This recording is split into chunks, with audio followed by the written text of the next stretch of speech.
এই তোমার কাছে এত শাড়ি, তুমি তো দেখি শাড়ির গোডাউন নিয়ে বসে আছো। কোথায় গোডাউন দেখলে? এখানে তো মাত্র 120 খান শাড়ি। তুমি কি জানো প্রতিদিন একখান করে শাড়ি পরলেও তোমার 4 মাস লাগবে এই শাড়ি পরতে। আর বাকি 8 মাস কি তোমার লুঙ্গি পরে ঘুরবো? ডাক্তার, কিভাবে যে আপনাকে বলি, আমার খুব লজ্জা লাগতেছে। ডাক্তারের কাছে লজ্জা পেতে নেই, আপনি সব খুলে বলেন। আচ্ছা ঠিক আছে ডাক্তার, 1 মিনিট। আপনাকে মুখ খুলে বলতে বলছি, প্যান্ট খুলতে বলি নাই। আরে ভাবি, কি হয়েছে? মন খারাপ কেন? আরে ভাই বললেন না, আমার মাকে খুঁজে পাওয়া যাচ্ছে না। বলেন কি? তা কার সাথে পালাইছে? থাক ভাই, আপনি শুনেন না, আপনি সহ্য করতে পারবেন না। আপনি শুধু একবার নাম বলেন, ওর গুষ্টি ধুয়ে উদ্ধার করে দেবো। তোর বাপের সাথে পালাইছে। তোরা যদি ঝগড়া করে মইরেও যাস, জীবনে কোনোদিন ছাড়াতে যাব না। গেলা ঝগড়া থামাইতে আর নিজেই ঝগড়া করে আসলা। আচ্ছা তুমি বলো, ভাবিরে বুকে নিয়ে সান্ত্বনা দেয়াটা কি কোনো অন্যায়? মোটেও অন্যায় না, কিন্তু আজকে তোরে সান্ত্বনা দেবে কেডা?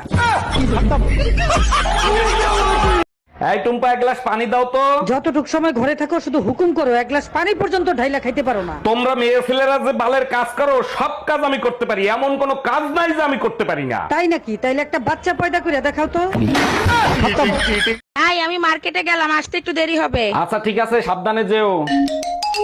ভাবি, আপনি জানেন না আপনারা না দেখলে আমার প্রেশার লো হয়ে যায়? আরে ভাই আমার কথাটা তো শুনে। পরে শুনবো, আগে আপনি ছাদে যান, এক্ষুনি আমি আপনারা দেখবো। বউ মার্কেটে গেছে। আপনার বউ আমার বাসায় সব শুনতেছে, ফোন বাসায় রেখে আসছে, আপনার সাথে কথা বলবেন এন্ড কথা বলেন। আজকে বাসায় এসে তোর প্রেসার হাই করব।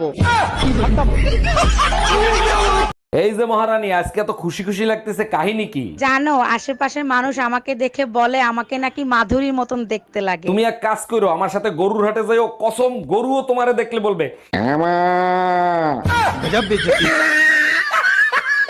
ভাবি এই জীবন আর রাখবো না, ভাবতেছি আত্মহত্যা করব।